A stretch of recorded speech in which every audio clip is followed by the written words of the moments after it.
కానీ దాని గురించి ఎక్కువ మంది ఇష్టపడుతున్నారు మాట్లాడి ఏమవుతుంది అని మనకు కూడా ఉంటుంది కదా ఎవరైనా పాపులర్ వ్యక్తి అయితే అలా జరుగుతుంది. కానీ ముందల నుంచి ఉంది కమిటీ. నేను ఎక్స్టర్నల్ మెంబర్గా వచ్చి అయితే ఫ్యూ మంత్స్ అయ్యింది. అప్పట్లో ఈ కేసే కాదు ఒక ఫేక్ కేసు కూడా దీనికి ముందల రావడం జరిగింది. అది ఇన్వెస్టిగేషన్లో ఏం చేసిందంటే అమ్మాయి ఇచ్చిన కంప్లైంట్ ఫేక్, అంటే ఆమెకేదో ఫినాన్షియల్ ట్రాన్సాక్షన్లో గొడవ ఉంది ఎవరితోనూ, అందుకని చెప్పి దాన్ని డైవర్ట్ చేయడానికి నన్ను ఇలా యూజ్ చేసుకోవడానికి ట్రై చేశాడు అనడమో, మార్క్స్ చేశాడు అనడమో అట్లా ముందరికి వచ్చింది అనమాట.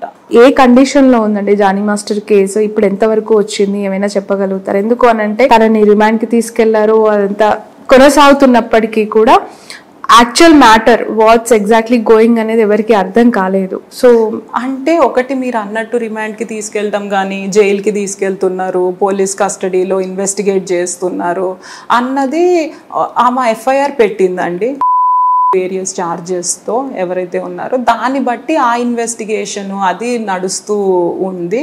అండ్ కమిటీ విషయానికి వచ్చేసరికి మా సైడ్ నుంచి ఇన్వెస్టిగేషన్ యాక్చువల్లీ కాన్ఫిడెన్షియల్గా చెయ్యాలి, ఇది అసలు బయటకు వచ్చేది కాదు. కానీ ఏంటంటే ఎఫ్ఐఆర్ కావడంతో ఎవరు యాక్షన్ తీసుకోవట్లేదు కమిటీగా కూడా, ఎందుకంటే ఎవరికి తెలియదు కదా అని చెప్పి వచ్చేసరికి లేదు as a committee we are working on it, మేము చేస్తున్నాము డెఫినెట్గా, మేము అన్ని దానికి తగ్గ ఇన్వెస్టిగేషన్ ఏదైతే ఉందో ఆ ప్రాసెస్ కాంక్రీట్ గా ఫాలో అవుతున్నాము, ఎవిడెన్సెస్ స్వీకరిస్తున్నాము అని చెప్పి ముందరికి రావడం జరిగింది. సో అలానే ఇప్పుడు ఇంత పాపులారిటీ వచ్చింది కాబట్టి అది స్పీడప్ చేసి ఫైనల్ రిపోర్ట్ ఇవ్వాలి, స్టెప్స్ తీసుకోవాలన్న కోణంగా వెళ్తోంది. ఓకే, ఇంతకు మించి I'm not authorised. No final question in this topic only. ఈ కమిటీకి సంబంధించి ట్రాన్స్పరెన్సీగా ఉండలేదు కాబట్టే తన స్టేషన్ వరకు వెళ్ళింది, 0 ఎఫ్ఐఆర్ నమోదు చేసింది. ఆ కమిటీ కనుక ట్రాన్స్పరెంట్ గా పనిచేసి నాకు ఒక భరోసా ధైర్యం ఇచ్చుంటే ఇంతవరకు వచ్చేది కాదు అనేది కూడా వినిపిస్తుంది. లేదు ఇదైతే మిస్కన్సెప్షన్ అండ్ రూమర్ అండి, దాంట్లో ఏమాత్రం నిజం లేదు. ఏంటంటే ఇప్పుడు కొన్ని ఛార్జెస్కి వచ్చేసరికి క్రిమినల్ ఎలిమెంట్స్ ఇలాంటివి ఉన్నప్పుడు వాళ్ళు ఖచ్చితంగా పోలీస్ స్టేషన్నే అప్రోచ్ అవ్వాలి. ఇప్పుడు మాకు ఒక పరిధి ఉంటుంది, పాష్ కమిటీ దానికి ఒక పరిధి ఉంటుంది. వర్క్ ప్లేస్లో ఏమి జరిగింది, నిజంగానే మగవాడు ఎవరన్నా వీటికి పాల్పడి ఉంటే అతనికి ఏ రకంగా ఇలా దెబ్బతీశాడు కాబట్టి ఏ రకంగా శిక్ష విధించవచ్చు, అంటే బ్యాన్ చేయడము, సస్పెండ్ చేయడము, అంటే జరిగిన దాన్ని బట్టి ఎవిడెన్స్ బట్టి అలా ఒక చర్య తీసుకోవాలి అని చెప్పే దాని వరకే మాకు లిమిటేషన్ ఉందండి. మిగతాది ఇలాంటివి పెట్టాలనుకోండి ఖచ్చితంగా పోలీస్ స్టేషన్నే అప్రోచ్ అవ్వాలి.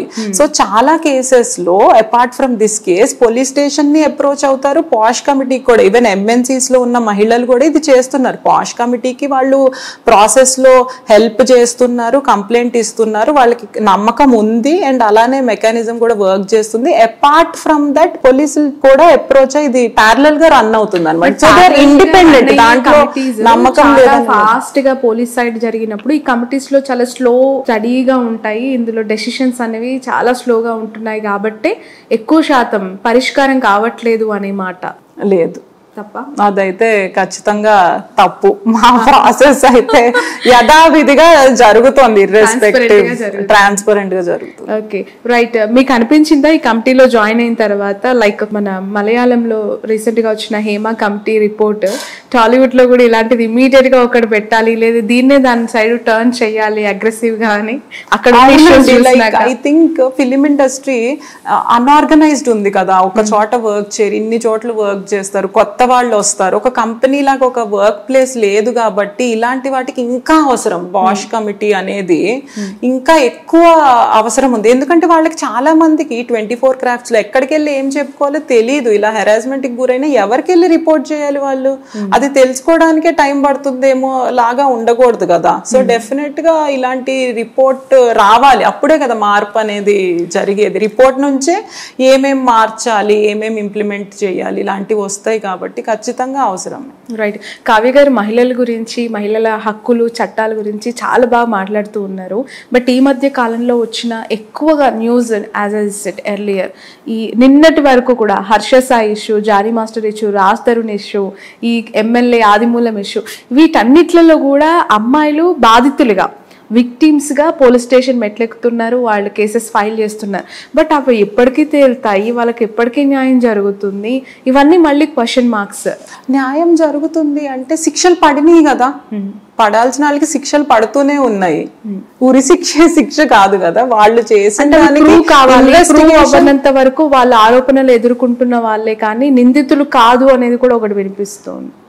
అంటే అది ప్రాసెస్, మన జ్యుడిషియల్ ప్రాసెస్ కొంచెం టైం పడుతుందండి. అంటే మనం ఇది వినంగానే మన అందరికీ ఎన్కౌంటర్ చేసేయాలి ఇలాంటివన్నీ అనిపిస్తాయి కొన్ని విషయాల్లో. అంటే ఇవన్నీ మీరు చెప్పినవి అన్ని రీసెంట్ గా జరిగినాయి కానీ ఒక్కొక్క ఇన్సిడెంట్ టోటల్లీ డిఫరెంట్ కాబట్టి వాటి మీద నేను కమెంట్ చేయలేను.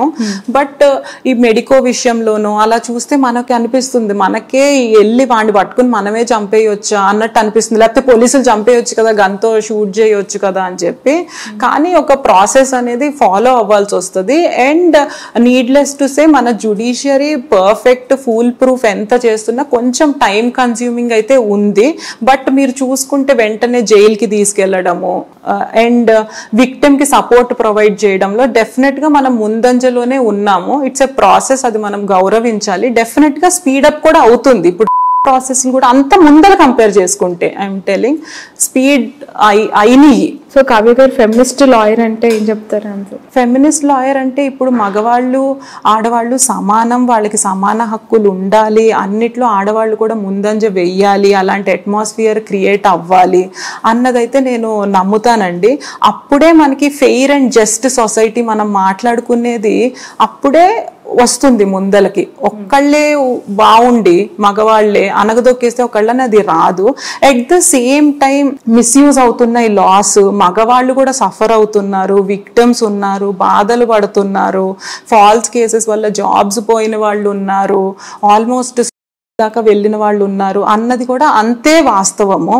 నేను ఫెమినిస్ట్ అంటే ఇన్ అ గుడ్ వే, అంటే మార్పు కోసం ప్రయత్నిస్తున్నాను, ఉమెన్ ఎంపవర్మెంట్ కోసం ప్రయత్నిస్తున్నాను అన్న దాంట్లో మీరు ఫెమినిస్ట్ లాయర్ అంటే నేను ఒప్పుకుంటాను. I will be more than happy. But at the same time ఆడవాళ్ళు ఏది చేసినా కరెక్టే, ఫాల్స్ కంప్లైంట్ ఇచ్చినా కరెక్టే, వాళ్ళు మాట్లాడారంటే కరెక్ట్ ఇంకా ఉంటుంది కదా, అసలు తప్ప అనేది ఆడవాళ్ళు చేయరండి. అలాంటి అభిప్రాయాలు అయితే నాకు లేవు. ఎందుకంటే మనం చూస్తుంటే సొసైటీలో అలా చెప్పలేం కదా. ఇప్పుడు నాకే మగవాళ్ళ క్లయింట్స్ కూడా ఉన్నారండి, వాళ్ళ తరపున కూడా నేను న్యాయం గురించి పోరాడుతున్నా. Even when it comes to child rights కూడా ఇప్పుడు మదరే కొంత ఏజ్ వరకు న్యాచురల్ గార్డియన్ కింద అప్పచెప్తాం అనమాట. విజిటేషన్ రైట్స్ కి ఫాదర్ వేసుకుంటారు. ఇది మామూలుగా జరుగుతూ వస్తుంది. బట్ ఇప్పుడు ఏమవుతుందంటే కొన్ని విషయాల్లో మదర్ టేక్ కేర్ చేయలేకపోతున్నారు, మెంటల్ స్టేట్ బాగోకను అట్లా. అలాంటప్పుడు ఫాదర్ కి కూడా కస్టడీ ఇవ్వాలి అని చెప్పి న్యాయస్థానాన్ని నా సైడ్ నుంచి కూడా మేము అప్రోచ్ అయ్యాము. సో అది అంటే జస్టిస్ ఈజ్ సుప్రీం అండి, జస్టిస్ న్యాయము. జెండర్ అనేది చాలా చిన్నది ఈ న్యాయానికి సంబంధించి వస్తే. న్యాయం అనేది జరగాలి మగవారికి కానీ ఆడవాళ్ళకి కానీ. ఈ అలా చూసుకుంటే అయితే నేను ఫెమినిస్ట్ లాయర్ కాదు, I'm humanist, like that. Not humanist, activist, of course కొన్ని విషయాల్లో ఫెమినిస్ట్. రీసెంట్ టైమ్స్ లో మీరు డీల్ చేసిన కేస్ గురించి ఏమైనా ద టచింగ్ కేస్ ఏదైనా ఉంది మాతో షేర్ చేసుకోవాలనిపించేది as a advocate? Yeah, recent టైమ్స్లో ఇప్పుడు నేను ఏం చూస్తున్నానంటే మగవాళ్ళు అంటే పిల్లల్ని అంత పట్టించుకోరు. ఇప్పుడు ఒక పెళ్లి తర్వాత వాళ్ళు డివర్స్ అయిపోయింది అనుకోండి, పిల్లలు ఉన్నా సరే ఆడవాళ్లే పట్టించుకుని మగవాళ్ళు దూరం వెళ్ళిపోతారు. దే కెన్ స్టార్ట్ అగైన్, ఎందుకంటే వాళ్ళు ఫినాన్షియల్ ఇండిపెండెంట్, ఇలా అన్ని చూస్తుంటాము. అలాంటిది కాదండి. నా దగ్గర మగవాళ్ళు ఫాదర్స్ చాలా మంది బాధపడుతూ మాకు కస్టడీ కావాలండి, లేకపోతే విజిటేషన్ ఇప్పించండి అని చెప్పి జెన్యూన్ గా వచ్చిన వాళ్ళు కూడా ఉన్నారు. రీసెంట్ టైమ్స్ లో 1-2 కేసెస్ అలాంటివి. అది నేను చాలా టచింగ్ గా ఫీల్ అయ్యాను. On above that one more thing is, ఇప్పుడు దాకా మనం రైట్స్ గురించి మాట్లాడుకుంటే డాటర్ ఇన్ లా బేస్డ్ లాగా ఉంటాయి. ఇఫ్ యూ సీ గృహహింస, అది అలాంటిది ఏం లేదండి. మదర్ ఇన్ లాస్ సఫర్ అయ్యే వాళ్ళు కూడా ఉన్నారు. వాళ్ళని కూడా మేము తీసుకున్నాం. లైక్ పర్సన్ ఎవరైతే ఉన్నారో హస్బెండ్ వాళ్ళ మదర్ వచ్చి జెన్యూన్ గా సఫర్ అయిన వాళ్ళు ఉన్నారు. కోడలు చేతుల్లో దెబ్బలు తిని, కోడలు హెరాస్మెంట్ చేస్తే హస్బెండ్ గానీ మదర్ ఇన్ లా గానీ గురయ్యి, సో వాళ్ళ సైడ్ నుంచి కూడా మనం డొమెస్టిక్ వైలెన్స్ వేయడము, కేసెస్ ఫైల్ చేయడం. డొమెస్టిక్ వైలెన్స్ కేసెస్ వాళ్ళు కూడా వేస్తే లేదు లేదు, అంటే మదర్ ఇన్ లా సైడ్ నుంచి వేయొచ్చు, అది జెండర్ బేస్డ్ ది. అండ్ ఒకటి నేను ఇప్పుడు మీకు చెప్పాలి, మనం జెండర్ బేస్డ్ లాస్ గురించి చెప్తున్నామని, పాక్సో ఉమెనే వేయొచ్చు అని వస్తుంది. That is not true. It is not gender biased. ఎవరైనా 18 years లోపల మైనర్స్ కాబట్టి ఎవరైనా ఆ రకంగా హెరాస్మెంట్ కి, అసాల్ట్ కి గురైతే వాళ్ళు ఖచ్చితంగా వేయొచ్చు. It is gender neutral. Okay. So ఆ కేసుకి సంబంధించి ఇప్పుడు ఎంటైర్ సొసైటీ అంతా చర్చ పెడుతుంది. అగైన్ మళ్ళీ జాన్ మాస్టర్ ఇష్యూ దగ్గర ఎందుకు ఆ అమెండ్మెంట్ అంత స్ట్రిక్ట్ గా చేయబడింది? ఓన్లీ ఇష్యూస్ కాబట్టి అంత స్ట్రిక్ట్ గా ఉన్నాయంట. ఇష్యూ కాబట్టి ఇప్పుడు నేను ఒక సింపుల్ ఎగ్జాంపుల్ చెప్తానండి. ఇప్పుడు నాకు ఒక 16 years కొడుకున్నాడు అనుకోండి, మిమ్మల్ని Shravani aunty I want to have a beer అన్నాడు అనుకోండి, మీతో మీరు ఇప్పించారు అనుకోండి, ఇప్పుడు ఎవరిది తప్పు? అఫ్ కోర్స్ నాది, ఎందుకంటే తెలియదు. మీరు కాదు, అతనే నన్ను వచ్చి అడిగాడు, అసలు నా పనేదో నేను చేసుకుంటున్నాను, ఆ బాబే వచ్చి ఆంటీ ఆంటీ అని పిలిచి నన్ను అడిగాడు అంటే, అలా మైనర్స్ డెసిషన్ తీసుకోలేరు కదా, they cannot give consent. But society generation చాలా చేంజ్ అయిందండి. 12 years 13 years బాయ్ కి he know exactly what he wants and చాలా చాలా మెచ్యూర్డ్ థింగ్స్ టాక్స్ వాళ్ళ మధ్య ఉంటూ ఉన్నప్పుడు ఎక్కడో అనిపిస్తుందా కొన్ని అమెండ్మెంట్స్ లో ఇంకా కొన్ని చేంజెస్ రావాలి? లేదంటే లేదు, అసలు అనిపించడం లేదు.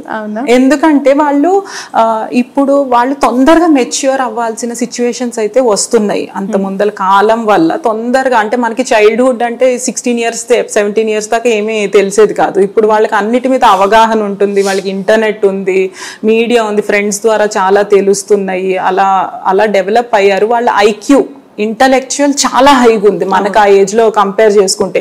ఇప్పుడు ఒక డిస్కషన్ మనం వాళ్ళతో మొదలు పెడితే వాళ్ళు కూడా వాళ్ళ పాయింట్స్ స్ట్రాంగ్ గా అసర్టివ్ గా చెప్పగలరు.